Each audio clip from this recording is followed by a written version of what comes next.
Hi folks, Chris here. I'm going to do a daily Bible reading. Today I am on 1 Peter 4.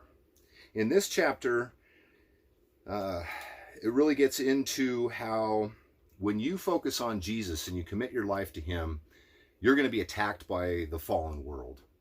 They are going to look at you as odd. They don't understand why you don't want to engage in their debauchery, their parties, lawless idolatry, drunkenness, passions, all of it. They just don't get it. They don't understand. They think there's something wrong with you.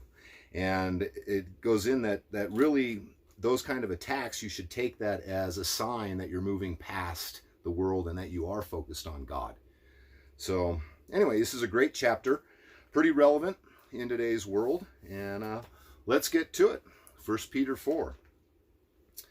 Since therefore Christ suffered in the flesh, arm yourselves with the same way of thinking. For whoever has suffered in the flesh has ceased from sin, so as to live for the rest of the time in the flesh, no longer for human passions, but for the will of God. For the time that is past suffices for doing what the Gentiles want to do, living in sensuality, passions, drunkenness, orgies, drinking parties, and lawless idolatry. With respect to this, they are surprised when you do not join them in the same flood of debauchery, and they malign you. But they will give account to Him who is ready to judge the living and the dead. For this is why the gospel was preached even to those who are dead, that though judged in the flesh, the way people are, they might live in the spirit, the way God does. The end of all things is at hand. Therefore be self-controlled and sober-minded for the sake of your prayers. Above all, keep loving one another earnestly, since love covers a multitude of sins. Show hospitality to one another without grumbling. As each has received a gift, use it to serve one another as good stewards of God's varied grace. Whoever speaks, as one who speaks oracles of God, whoever serves, as one who serves by the strength that God supplies, in order that in everything God may be glorified through Jesus Christ. To Him belong glory and dominion forever and ever. Amen. Beloved, do not be surprised at the fiery trial when it comes upon you to test you, as though something strange were happening to you, but rejoice, insofar as you share Christ's sufferings, that you may also rejoice and be glad when His glory is revealed.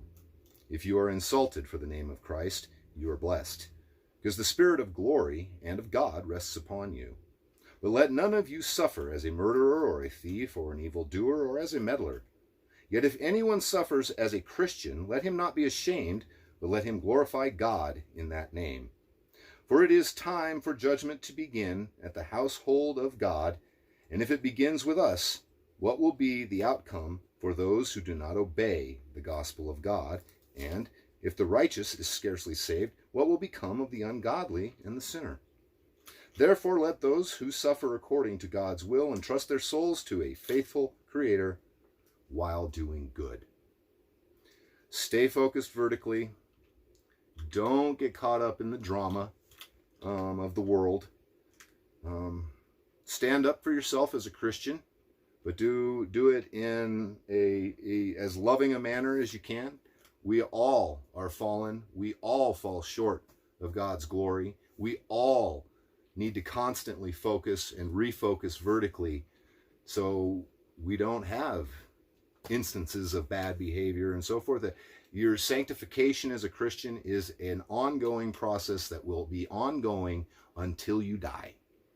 So we have to learn to forgive ourselves as well as forgive other people and try to live in harmony while staying focused vertically, not horizontally, because this is the living word given to us to get into daily. Have an awesome day, folks. God bless.